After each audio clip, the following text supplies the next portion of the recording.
Class 11th और class 12th, class 11th में chemical bonding और क्लास 12th में वीबीटी, दोनों ही एस्पेक्ट्स को समझने के लिए अगर आपने हाइब्रिडाइजेशन को नहीं समझा है तो आप दोनों कंसेप्ट नहीं पढ़ सकते। ठीक है, तो आओ समझते हैं हाइब्रिडाइजेशन क्या है। तो हमारे पास आज की जो हेडिंग है उस हेडिंग को हम बोलते हैं हाइब्रिडाइजेशन। ठीक है, क्या है हाइब्रिडाइजेशन? हमने पढ़ा है हमारे पास एटम होते हैं एटम। एटम की अपनी ऑर्बिटल्स होते हैं और उनको हम बोलते हैं एटॉमिक ऑर्बिटल्स। ठीक है, तो जब एक अकेला एटम है, सोडियम मान लेते हैं, क्लोरीन मान लेते हैं, फ्लोरीन, ब्रोमीन, आयोडीन, कोई भी एल्कली पूरे पीरियोडिक टेबल में, उसके इलेक्ट्रॉन एक स्पेसिफिक शेल में घूम रहे होंगे, है ना, ये सब शेल में घूम सकते हैं ना, sp,d,f 4 हम पढ़ते हैं हमारे पास। तो वो अकेला जब है उसको एटॉमिक बोला है। ठीक है, पर जब एक कंपाउंड बनेगा, डिफरेंट कंपाउंड बनेंगे, तो जब दो एटॉमिक ऑर्बिटल्स, एक एटॉमिक ऑर्बिटल s या मान लेते हैं एक p, s और p जब कंबाइन होंगे तो वो मिला के बनाएंगे हाइब्रिड ऑर्बिटल्स। क्राइटेरिया सिर्फ इतना ही है कि दोनों की एनर्जी मोर और लेस क्या होनी चाहिए, आपके पास सेम ही होनी चाहिए। पर जब हाइब्रिड ऑर्बिटल बन गया तब एनर्जी लेवल सेम हो जाता है, यानी वो डीजेनरेसी लेवल पे आ जाते हैं, उनका जो एनर्जी लेवल है बिल्कुल सेम है। पर आप पहले देख लेते हैं कितने टाइप के हमारे पास सब शेल्स बोलते हैं उनको। हम बोलते हैं हमारे पास सर होते हैं सब शेल्स। ठीक है, एक होता है हमारे पास S, एक होता है हमारे पास P, एक होता है हमारे पास D और लास्ट होता है हमारे पास F। ये बात में मैं बिफोर हैंड मान के चल रहा हूं, आपको पता होगा शेप इन सब की। S की जो शेप होती है वो होती है स्फेरिकल, यानी इस शेप में होता है।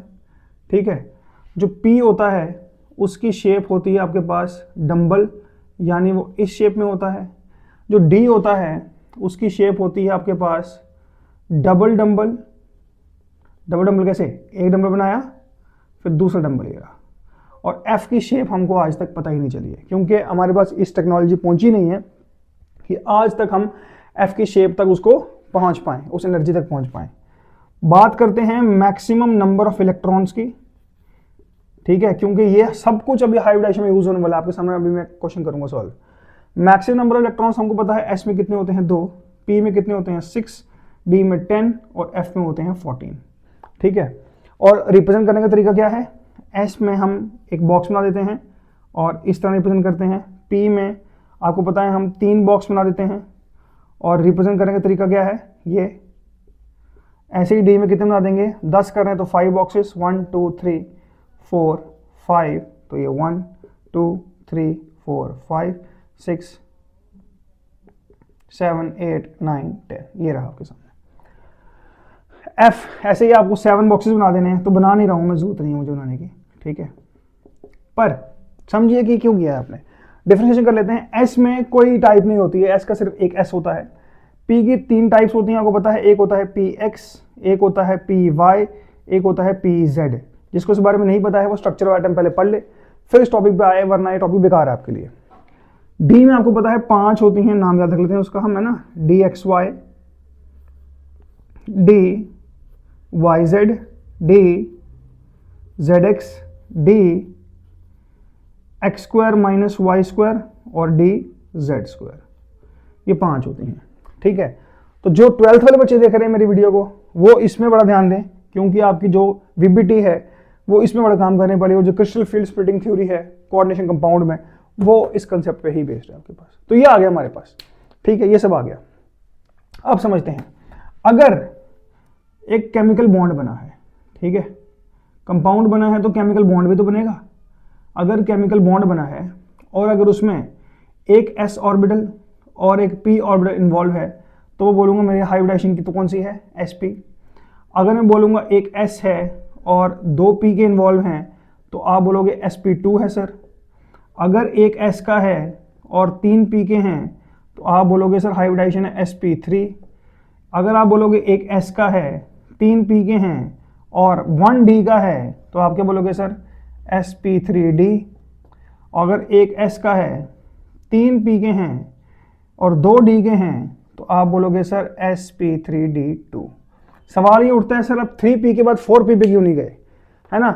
कुछ बच्चे सोचेंगे कि 3 सर 3p तक क्यों लिखा, 4p क्यों नहीं लिखा। 4p इसलिए नहीं लिखा मैंने, देखो ना 3p के टाइप्स कितने हैं, 3 ही टाइप हैं, और s सब में सिर्फ एक ही लिया क्योंकि s में एक ही बॉक्स होता है आपके पास। तो ये चीज बताना बिफोर हैंड बड़ा जरूरी है अगर आपको ये चीज समझनी है। ठीक है, मैं करता हूं आपके सामने एक केस ले लेता हूं, है ना। जो पहला केस है एनसीईआरटी में जो केस है उसको ले लेते हैं, फिर ये क्वेश्चन आपको अच्छे समझ आएगा। अगर आपसे सवाल पूछ ले, क्वेश्चन पूछ लेते हैं आपसे, सवाल क्या है, एक्सप्लेन, ठीक है, हाइब्रिडाइजेशन ऑफ, किसकी पूछ रहे हैं आपसे, मान लेते हैं हम पूछ रहे हैं BeCl2। BeCl2 कौन है, बेरिलियम क्लोराइड। Be बेरिलियम है, एटॉमिक नंबर 4, Cl क्लोरीन है, इसका एटॉमिक नंबर 17 है, तो बन गया BeCl2 बेरिलियम क्लोराइड। ठीक है, तो बेरिलियम क्लोराइड काम कैसे करेगा, बेरिलियम क्लोराइड काम इस तरह करेगा कि जैसे मान लेते हैं आपने सबसे पहले स्टेप में क्या करना है, यहाँ पे लेना है आपने सेंट्रल एटम कौन सा है आपके पास, पहला लिखा ही आगे होगा 90% ऑफ टाइम्स में, तो बेरिलियम है। आपको इसका एटॉमिक नंबर पता होना चाहिए, सर एटॉमिक नंबर 4 है। आपको इसकी इलेक्ट्रॉनिक कन्फिग्रेशन पता होना चाहिए, तो हम लिख लेंगे 1s2 2s2। ठीक है, फिर हम लेंगे इसकी outer electronic configuration. Outer electronic configuration होता है जो हाईएस्ट नंबर है किसी इलेक्ट्रॉनिक कन्फिग्रेशन में प्रेजेंट। तो यहाँ पे सबसे बड़ा हाईएस्ट नंबर है वो कौन सा दिख रहा है मुझे, 2s2 दिख रहा है, तो मैं लिख दूंगा इसमें 2s2। ठीक है, तो ये जो बैठा हुआ है अपने स्टेट में, तो इस स्टेट को हम बोलते हैं ग्राउंड स्टेट, आराम से अपने स्टेबल स्टेट में। तो ड्रॉ करेंगे 2s2 में, तो ये s बना दिए, 2 इलेक्ट्रॉन भर रहे हैं तो भर दिया आपके पास। अब ग्राउंड स्टेट से ये मूव करेगा कहाँ पे, बॉन्ड बनाने के लिए आपको एक एटम को एक्साइटेड स्टेट में आना बड़ा जरूरी है। तो 2s से ये मूव करेगा, तो ये 2s में एक बॉक्स है, आपको पता है 2s के बाद कौन आता है, 2p आता है, और p में कितने बॉक्स होते हैं, 3, ये बना चुके हैं अभी हम, और s में एक ही रहेगा, एक उठ के यहाँ चला जाएगा, p में चला जाएगा। ठीक है, 90% काम खत्म कर दिया आपने। अब जो दूसरा एलिमेंट उसको पकड़ लो, तो जो सेकंड एलिमेंट है वो कौन है सर, क्लोरीन है। क्लोरीन का एटॉमिक नंबर कितना होता है सर, 17 होता है, तो लिख लूंगा एटॉमिक नंबर कितना हो गया, 17।